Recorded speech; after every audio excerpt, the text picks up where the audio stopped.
and welcome here to TalkFCB and welcome back to the channel this evening, guys. And where do I even start? Where do we even begin to describe the emotion right now? Because going into this game, let's just make one thing absolutely clear. We had to win. We had to win this game tonight. Everything was set up in that way. I'd like to just point out, I thought the fans were incredible. I thought Barca fans tonight turned up inside the stadium. The welcome they gave the players, everybody on social media, here on the channel, we have been firmly behind the team, even though we haven't been playing well. In recent weeks, Barca have been nowhere near good enough. No real reason to have too much hope, but we were right there. We were with the team and ready to back them in this game. And I also have to say that for the first half of this game, this team stood up and performed. In that first half, we gave the crowd something to be energised about. We got the goal that we needed. We looked to be heading in the right direction. But that second half, it was a mess. A complete and utter mess, which, if we're being honest, guys, we should have lost out there in the second half. We made so many individual errors. We should have conceded more goals than we did. And we only really have to thank Ter Stegen that we're not out already. But in the end, it's Barca 3, Inter 3. We're still in the Champions League for now. But our fate is no longer in our hands. We didn't win. And for that, well, it's not good. Because let's start first of all by talking about Xavi's team selection coming into this one. I have to say, guys, I was astounded when I saw the team sheet and Xavi made one change. That was enforced anyway. Christensen was injured there from the reverse fixture and Piqué came in to replace him. And that is all that Xavi changed from that woeful performance in Milan. Rafinha, though, was back on his natural side. Pedri was also over on the right-hand side of midfield. Garcia at the right side of our defence.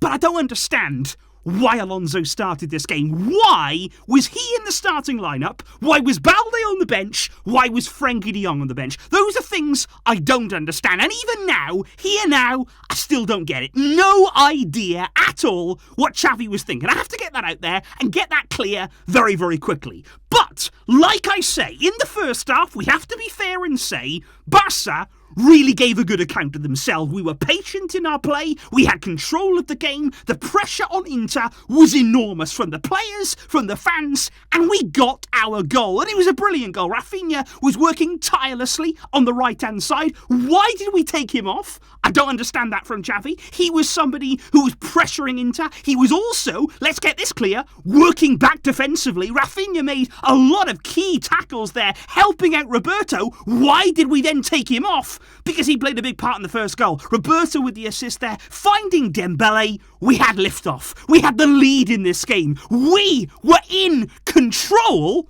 What happened then? Because at half-time, what happened then to make the second half completely erratic? Let's start with this, because as this ball here is played over, it's a floated pass, a long ball. What is going through the mind of Gerard Piqué? Because first of all, he's incredibly deep. He can't be bothered to get up there with the rest of the back line. He's playing everyone on side. And I mean everyone who wants to come into that area there for Inter. But instead now of thinking, okay, that ball is coming towards me, I'm a bit deeper, let me deal with this. I'm the one who's got to make sure that whatever happens, this ball is cleared away.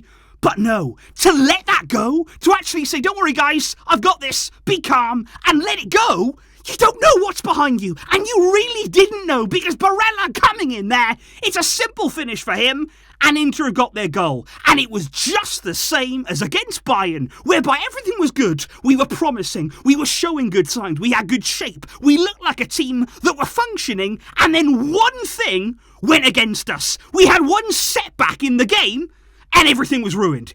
Everything collapsed in that moment. And we as a team are still not mentally prepared to deal with setbacks in games. And you won't get anywhere. Because at this level, if you switch off for 1 minute, for 2 minutes, we saw it against Bayern, you will get ended in this competition. And that's what happened tonight. Because Inter then gathered confidence from that goal. They then started to attack Barca, to move into the spaces. And just 13 minutes later, they silenced us. They silenced the complete stadium there. Lautaro Martinez moving into the spaces. And it's a great finish from him. Inter with a 2-1 lead. Midway through the second half, it looked like curtains in the Champions League. for Barca. Xavi then did react by bringing on Frenkie de Jong for Sergio Busquets. Busquets, by the way, gave away very key ball in the build-up to that second goal. A sloppy pass. Frenkie de Jong coming on in his place. And Ansu Fati, like I say, coming on. But Rafinha going off, which, like I say, still puzzles me. Do not understand that decision whatsoever. Now, one thing that I do have to also highlight about this game, guys, is credit where it's due, I suppose. Although, to be honest, I'd expect it. We did keep on fighting. Now, for me, that's the minimum that we should expect from this team. They should fight until the end. We should really applaud them for that. That is kind of their job. But they did that. We kept fighting. We kept working. We didn't let our heads drop in the end. And we did try and battle back. But Lewandowski did get a goal in the 82nd minute there to just give us hope. And I think right throughout this game, guys, it was almost like a big roller coaster of emotions. Because when we went 1-0 up, we were thinking, okay, we're in this. We've got a chance. We can win this game now. In to score, then score again. And you're thinking, okay, it's over. We're out. We're in the Europa League. Then Lewandowski scores. And you start to have hope again. And it's the hope, isn't it, that kills you. It's the hope that drags every last emotion out of you. And that's what we had tonight. We were so close at times. We were really, really close to doing what we had to do. And then bang, everything taken away from us again. Inter in the 89th minute there. Gosens. Again, you look at the attack here. And I know Barca are pushing up. I know that we were throwing men forward, leaving ourselves exposed at the back. But how many individual mistakes did we see from Barca tonight? And I'm not just talking about the goals. I'm talking about passes, about crosses, about misplacing passes. There were so many basic errors. And it almost seemed at times like the players actually felt that pressure tonight. The crowd, of course, were incredible, like I say. It was such an important game, and at times, I kind of felt like we bottled it. I kind of felt as though the enormity of the occasion, it got to some of these players, especially I think Kessié came on, plenty of erratic loose passes from him. There was moments in midfield we were giving the ball away, gifting it to Inter, but even then, when we've conceded, when it looked again like we were going to lose, who will pop up but Robert Lewandowski? And this, by the way, what a header this is. Eric Garcia just floats across in. Lewandowski has to generate all of the power himself. And at the end of this game, guys, he was the one dragging us up. Now, I thought up to a point in this game, he was also feeling a bit of pressure. He was also feeling the enormity of this game, but he came up with 2 big goals at the end.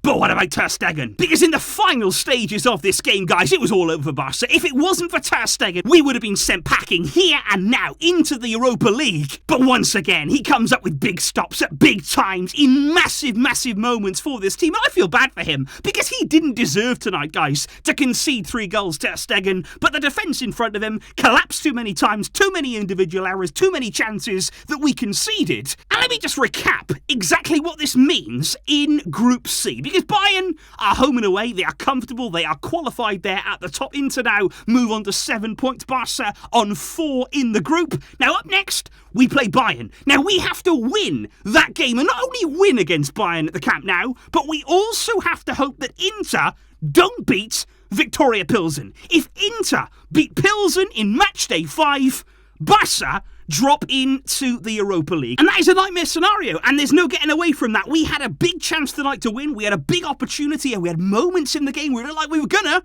but we didn't. And I'm still coming to terms with that. I've got to be honest, I'm still trying to understand and realise the situation that we're in, because it's not good. And we were punished tonight for mistakes that we made. Of course, we got injuries at the back. Of course, everything isn't in our favour. But we had it right there. We were in this game. We had that goal lead. And then to make the mistakes we did and then collapse, you just can't do that. You cannot do that at this level. And Barca, they're still not there. We've been feeling as though we've been growing, we've been improving, we've been certainly making the right steps. But we've shown tonight that we still have a way to go, that we still mentally, we have to prepare ourselves. We have to be more ready, more alive, more aware than we were tonight. And just let me know, guys, what your thoughts are in the comments down below. Because like I say, I'm struggling. I'm still very much struggling to understand and sort of feel what's happening right now. What did you make of the performance? What do you make now of our situation? That's, of course, the big talking point. And, of course, we're going to be talking lots more about this game, lots more about what Barca's fate holds. And, of course, this weekend, by the way, on Sunday, it's El Clasico against Real Madrid. What a crazy week. What a bad night, really, for us. And it really all could have been so different. I will see you soon, where we will be continuing the conversation. Thanks for all of your support. Thanks for your incredible support behind the team, because we were there. We were right there, and we stood up. But tonight, we as a team have fallen short. I will see you soon. But until next time, as always, Visca, El Barça.